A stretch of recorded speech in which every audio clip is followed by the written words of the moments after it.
Hello everyone, isn't this a cute little basket for Easter? I'm going to do something a little bit different today in that I'm going to show you how this stitches out. So I've been holding Zoom meetings and about once a month, and this was the project for this month. So I do have a recorded version of the Zoom meeting if you want to learn how to digitize this, and you can access that. I'll put a link in the description. I'll also put a link in the description if you just want to buy the design and stitch it out. The design is done mostly in the hoop, and there's just a little bit of top stitching to finish it off. Before I get into that though, you can really help me make more videos by subscribing. So here's a quick little message.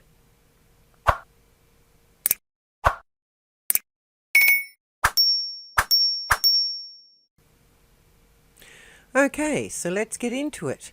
You need to hoop up some tearaway for this project, and I've laid my piece of felt on top.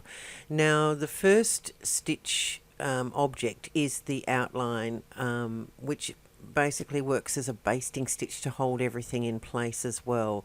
So that's holding my felt down. Felt is quite stable, so you could tape it in place, but I found that it's stiff enough to just sit there in the hoop.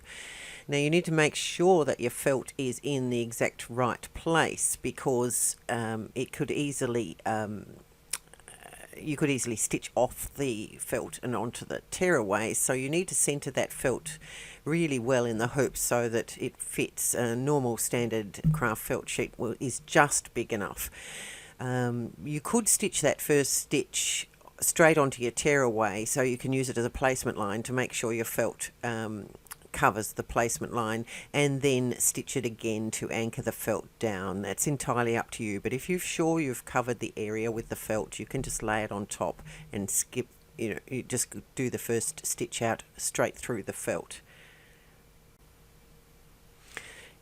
You're then going to go on and stitch all the other colours. So I've stitched the little pink parts of the bunny ears, and now it's stitching the blue rail here. It will then go down each time. It will go down and stitch at the other end as well, so you haven't got to change your thread so often. It's designed so that it will stitch the two bunnies one each end. It's colour sorted. Of course, you can use whichever colours you like. I used a contrast thread for the outline, the basting outline stitch, but you could use a matching thread for your felt. It's really entirely up to you. And we're now getting onto the white parts of the rabbit ears. So all the white parts will stitch now. I'm going to speed up the process because you don't need to see every stitch formed.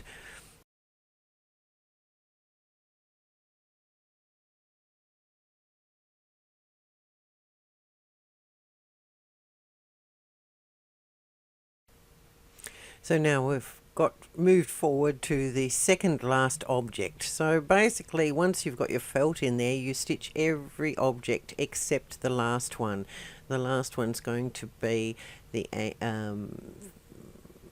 stitch that holds the back in place and also marks the fold lines for your basket.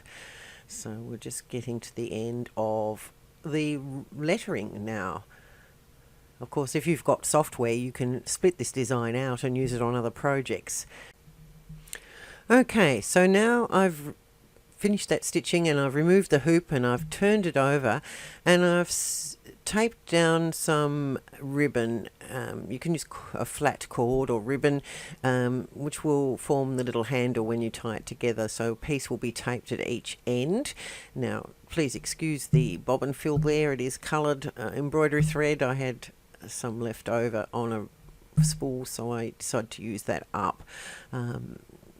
So it's not white bobbin fill, but you can see here how that's stuck in place firmly with a piece of tape.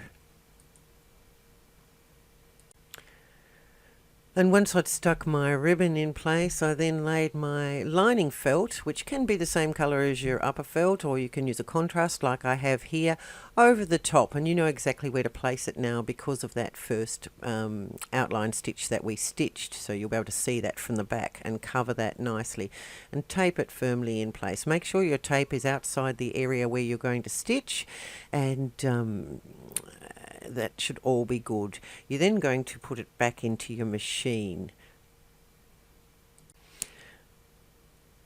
Now, of course, make sure you've put an appropriate coloured thread in your bobbin this time, because you don't want just white bobbin thread on the back. You can either use a contrast or a matching thread for your back fabric. So it's then just a matter of getting the machine ready and stitching out that last outline stitch, which includes the cross hatches, or the grid basically for folding the Easter bunny. So it's going to stitch the outline again over the top of the first outline stitch and also put the fold lines in place. So again, choose the colour thread you want and choose a bobbin thread. Now you're going to then cut out the design around the outside about 3/8 of an inch away from that outer stitching line. You will remove this from the hoop and tear the tear away first, if possible, because then when you cut round you won't see any poking out bits of tear away. Some people use no-show mesh for these sorts of projects too, so it's entirely up to you. Be careful cutting around the ears, because you'll need to cut those layers singly where the ribbon is, so that you don't cut through the ribbon. Okay, so here I've cut out the basket all the way around, and I've folded it diagonally at the corner and pinned it so that the grid lines match up front and back, and I'm going to stitch along that corner grid line. And it's a bit awkward when you've got a camera and you're trying to sew, so this is a bit fiddly, but use a matching thread to whatever you sewed your grid lines with. I just left the thread in the machine, the embroidery thread. It was quite sufficient. You'll notice I forget to back stitch at the bottom corner here, but you should back stitch top and bottom so that it doesn't come undone.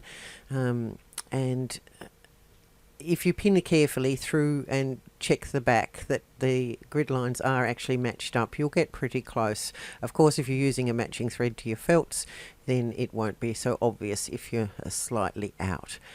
But this is what turns the flat basket into a little box shape. And so you just need to go around and repeat that on all the four corners. So that's the only manual stitching. And once you've done that, you'll have a little standing up basket, and it's got little pockets in the corners that you can put your little Easter eggs in, and you can tie your ribbon at the top into a bow to be used as a handle.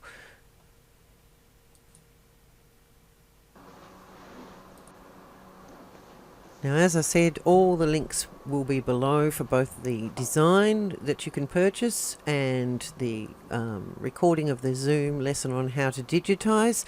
There's also will be a link to my website in general and my Facebook page if you want to follow me on there.